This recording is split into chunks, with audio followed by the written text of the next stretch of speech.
Bonjour ou bonsoir, selon le moment que vous allez nous suivre dans votre bureau, dans votre salon ou je ne sais pas où, mais que la grâce du Seigneur repose sur vous. Nous sommes encore contents de vous retrouver dans ce programme Talk Show. Nous recevons aujourd'hui le pasteur Atom Sumbouma. Il est pasteur de l'église Fila, cité d'exaucement.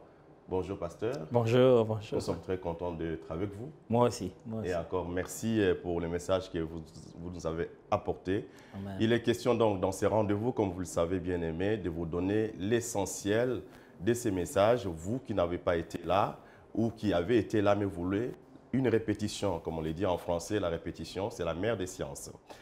Pasteur, vous avez abordé comme thème comment découvrir et vivre pleinement sa destinée. J'ai une petite question de curiosité. Vous parlez d'abord de destinée temporelle et destinée éternelle. Pouvons-nous en savoir un peu plus? Oui, j'ai utilisé le terme destinée temporelle pour dire la raison d'être de l'être humain sur la Terre. La Terre est liée au temps. La vie que nous menons maintenant a une limite. Et donc, cette destinée, l'utilité de l'être humain, sa raison d'exister pendant son séjour sur la Terre, c'est ce que j'ai utilisé thème pour appeler ça un peu la destinée temporelle. Mais ce que j'appelais la destinée éternelle, c'est la raison pour laquelle Dieu a créé l'être humain. Dieu a créé l'être humain pour rester avec lui, pour vivre avec lui éternellement. Cette raison d'éternité, nous la trouvons être restaurée en Christ. Et lorsque nous devenons enfants de Dieu, nous retrouvons donc cette destinée éternelle de l'homme. C'est pour cette raison que vous voyez que, quel que soit ce que l'homme, comment l'être humain va vivre sa vie ici sur Terre, la destinée finale est une forme d'éternité dans les deux sens. On dit certains seront éternellement dans la gloire et d'autres seront tous les jours dans le tourment. Ce n'est pas comme si quelqu'un va mourir et puis va perdre toute conscience d'existence pour toujours, mais ils vont reprendre conscience d'existence pour rester dans le feu pour toujours. Donc, il existe cette vie maintenant qui est temporelle et puis il existe cette vie après la mort. Et donc, je parle donc de ces deux types de destinées liées à la vie de maintenant et à la vie après la mort. Pasteur, vous parlez vous répondez au fait à la question de savoir comment connaître sa destinée. Et vous dites qu'il y a un certain nombre de questions qu'il faut se poser. Et là, vous avez abordé, je crois, 3 questions. Oui. Pouvons-nous les connaître? Pour répondre à la question, pour en fait savoir comment découvrir sa destinée, on doit commencer par se poser la première question de qui suis-je? Pourquoi suis-je ici sur la terre? La raison d'être. Deuxièmement, qu'est-ce que j'ai à donner aux autres? Qu'est-ce que je tiens comme potentiel? Troisièmement, à quoi je sers? La question de la raison d'être, la question du potentiel et la question de l'utilité commence déjà à orienter votre façon de découvrir qui vous êtes. Ce sont ces 3 questions-là. Exact. Merci, pasteur. Et comme on dit en lingala, pour ceux qui comprennent le lingala, mama et likambo, vous parlez de 6 manières de trouver sa destinée. Lesquelles? Alors, basé sur le texte de Matthieu chapitre 5, versets 13 à 16, où Jésus est en train de parler aux disciples de la destinée d'un disciple de Christ, qui est donc celle de la terre, lumière du monde, maison placée au-dessus d'une montagne, qui influence tout le monde et qui fait que les autres sont influencés par lui et les autres glorifient Jésus. En étudiant ces textes, je peux déceler 6 choses qui peuvent déjà nous aider. Nous allons reprendre encore ce sujet en particulier pour parler des astuces de façon très pratique. Mais je voulais rester très, très biblique d'abord à regarder exactement ce que je dis, très textuel. Et Jésus là-bas présente des tableaux qui vous permettent de comprendre un peu comment il affirme une destinée. Il dit, vous êtes le sel de la terre, la lumière du monde. Il fait des analogies, il donne des équivalences. Il parlait à des hommes, il ne parlait pas des choses. Ils n'étaient pas des sels. Ils n'étaient pas de la nourriture, c'était des êtres humains. Mais il essaie de leur dire, ce que vous êtes ressemble à ce que le sel est aussi. Alors je dis que par là, l'être humain, pour comprendre sa destinée, il existe une équivalence. Il y a toujours un moyen que Dieu nous donne un repère qui nous permet de savoir quel genre de personne ou quel genre de mission nous avons. J'ai dit, on voit Jean-Baptiste et on dit qu'il avait l'esprit de lit. On parle de genre de mission que nous avons. Et même la foi chrétienne est essentiellement basée sur le fait que les gens disent que nous ressemblons à Jésus. Et l'être humain, quand il est créé, Dieu dit, il l'a créé à son image et à sa ressemblance. Il y a comme un repère qui vous permet de comprendre. Et j'ai insisté sur le fait que Jésus utilisait aussi des paraboles. Il expliquait une chose pour qu'on comprenne une autre. Mais toujours dans ce même texte-là, Jésus démontre que lorsqu'on allume la torche, il ne faut pas aller la mettre sous le boisseau. Alors, quand on prend une destinée, qu'on la place au mauvais endroit, l'utilité est perdue. La lampe qui devait éclairer se met à brûler et se met à déranger. Mais aussi, il a dit quand on la place maintenant au bon endroit, eh bien, elle fait quoi? Elle éclaire toute la maison. Donc, lorsqu'une destinée est bien placée, bien localisée à l'endroit, on voit son plein potentiel. Et Jésus aussi nous montre qu'il parle d'une maison placée au-dessus d'une montagne. C'est-à-dire que lorsqu'une destinée est bien placée, elle fait cesser des contestations. Elle est juste bien localisée, ça arrête toutes ces confusions qu'il y a dans la tête des gens. Mais une destinée existe aussi pour avoir posé des bonnes œuvres. Sans les œuvres, on ne peut pas savoir que tu as quelque chose. Cette destinée existe pour être manifestée. Et Jésus dit, éclairez là-bas, que votre lumière luise, alors on verra vos bonnes œuvres. Mais il a été aussi question de rappeler toujours par la bouche de Christ que finalement la destinée sert à glorifier Dieu.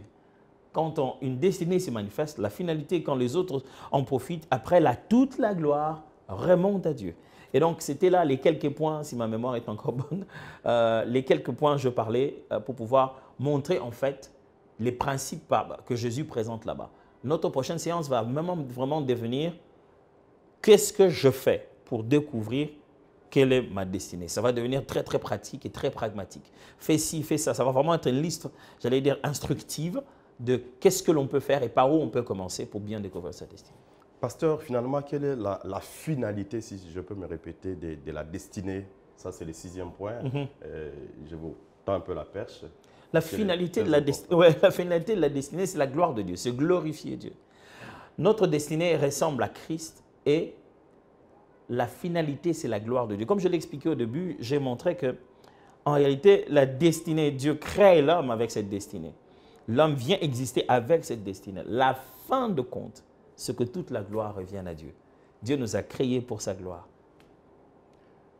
Lorsque vous parlez, cette image me revient, chacun de nous, je crois, quand nous étions petits, on avait chacun un modèle. Là, je reviens au premier point où vous dites, votre destinée a une équivalence, trouvez-la. Est-ce que c'est un peu ça? Oui, un modèle peut être source d'inspiration. Vous savez seulement qu'à chaque étape de notre vie, Dieu nous donne toujours quelqu'un autour de nous qui fait brûler en nous le potentiel qu'on a. C'est-à-dire quelqu'un qui dépasse les limites que nous, on pensait être les nôtres. On s'est dit, mais tiens, c'est possible, ça peut se faire. Du coup, tu te rends compte que tu avais le potentiel, mais tu n'avais jamais osé le dépasser. Mais j'insiste ici, avant que ces personnes, ces êtres humains qui nous ressemblent à nous, soient des instruments de Dieu pour nous permettre de comprendre un peu aussi quelle est notre destinée, la destination finale d'un chrétien, c'est Christ. C'est à cette image-là que nous sommes en train de devenir. Nous voulons juste être comme Jésus dans notre domaine. Et tu peux trouver donc quelqu'un qui est comme Jésus dans son domaine et qui t'a précédé, un peu comme Paul l'a dit, soyez mes imitateurs comme je le suis pour Christ. Alors Paul, tu veux qu'on devienne toi et quelle est notre destinée? Il dit non, hormis ce que chacun de vous va devenir, la destination finale c'est Christ. Alors moi je peux enflammer en vous la manière d'être comme Christ. Je deviens un exemple qui enflamme votre destinée de poursuivre l'image de Christ. Parce qu'on va chuter par cette petite question que je qualifierais de bête, je ne sais pas si... J'avais des questions bêtes. Est-ce que chacun a une destinée? Il ne peut même s'agir de quelqu'un ou de chacun sans qu'il ne soit question de destinée. C'est la destinée, à cause de la destinée que Dieu crée quelqu'un. C'est-à-dire, je l'ai dit au début, Dieu ne crée pas quelqu'un et il finit, et puis il dit, bon, ok, je l'ai créé, qu'est-ce que je vais en faire? Je vais faire une destinée. Charpentier. Non, l'être humain existe avec cette destinée-là. Chacun de nous a une destinée. Amen. Nous terminons par la prière. Je crois que nos frères et sœurs, tous ceux qui nous suivent, ont besoin, chacun de découvrir, finalement, quelle est ma destinée? Pourquoi Dieu m'a créé? Pourquoi je suis sur terre? Pasteur, je crois que nous avons besoin, nous tous, et ceux qui nous regardent, de la prière. Prions alors. Dieu de gloire, nous ne sommes pas perdus. Seigneur, nous ne sommes pas seuls. Tu es venu nous chercher, tu es notre chemin. Je prie pour que quiconque se sent perdu, ne sache pas où il est, que par ta parole et par ta grâce, surtout par l'œuvre de ton esprit, qu'il se retrouve, qu'il redécouvre la réelle raison de son existence. Mon Dieu, je prie aussi, Père de gloire, qu'à travers ces enseignements et à travers ce temps de prière, chacun de nous se pose les bonnes questions et arrête de tourner en rond vers des choses qui ne l'amèneront nulle part. Permets à chacun d'arrêter de faire ce qu'il n'est pas, d'arrêter de s'investir dans ce qui ne deviendra rien demain. Permet à chacun de rester focalisé, de comprendre ce à quoi il est appelé. Merci d'exaucer notre prière. Amen. Amen. Merci à vous tous, chers bien-aimés. Nous espérons, par la grâce du Seigneur, que nous allons nous retrouver demain. Prenez rendez-vous, invitez les amis et suivez-nous.